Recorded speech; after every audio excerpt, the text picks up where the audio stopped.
एक महात्मा 20 वर्ष से पेड़ की छाल सूखी हुई खाते थे, किस लिए? काम विजय के लिए। किसी भी तरह का शरीर में पुष्टता ही ना होगी तो काम क्या करेगा? अवस्थि मात्र हुए रहे शरीर, हड्डी हड्डी शरीर में रह गई थी और तपस्या करते सूखी छाल जो पपड़ी होती है ना वृक्षों की, वो मार पाते तो बस कोई भोजन नहीं, कोई पत्ता नहीं, कोई फल नहीं, कुछ नहीं। तो ऐसे हो गए थे। जब 20 वर्ष हो गए तो कामदेव प्रकट हुआ सामने, क्योंकि वो उसी योग्य थे, और कहा हम तुम्हें परास्त करेंगे। तो उन्होंने मुस्कुरा के कहा तुम्हारी ताकत क्या कि तुम मुझे परास्त कर लो। बोले अच्छा चलते हैं। चला गया काम। दूसरे दिन जहाँ वो पपड़ी खाते थे ना, वहाँ हलवा लगा मिला, हलवा। अब उनका दिमाग काम किया कि जंगल में, घोर जंगल में बढ़िया सुगंधित घृतयुक्त मिष्ठान। उन्होंने समझा मेरी तपस्या से डरकर प्रकृति मुझे दे रही। मुंह मार मार करके जहां जहां पपड़ी खाते थे वहां हलवा लगा मिला, हलवा पाया। 20-25 दिन हुए, थोड़ा खून दौड़ा नस नाड़ियों में। अब एक दिन वो उस अपने टाइम से जाते थे उनका हलवा, तो जो टाइम से गए वहां पाने के लिए, तो देखा एक 16-17 वर्ष की लड़की हलवा लगा रही। वही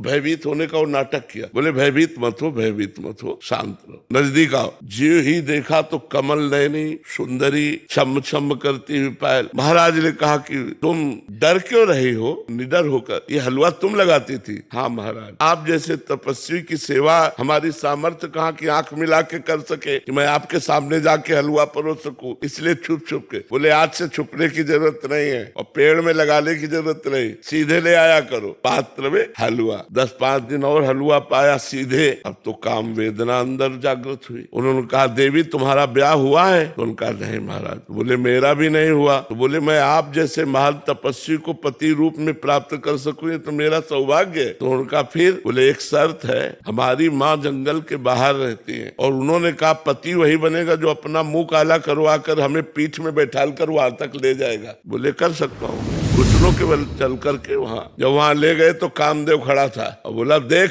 तेरी तपस्या को नष्ट नहीं करना चाहता, केवल ये दिखाना चाहता हूँ कि घुटनों केवल आया है एक मेरी माया के इशारे से। अगर मैं 5 बार संदान कर दूं तो तेरे हाल क्या होंगे? तो उन्होंने प्रणाम किया।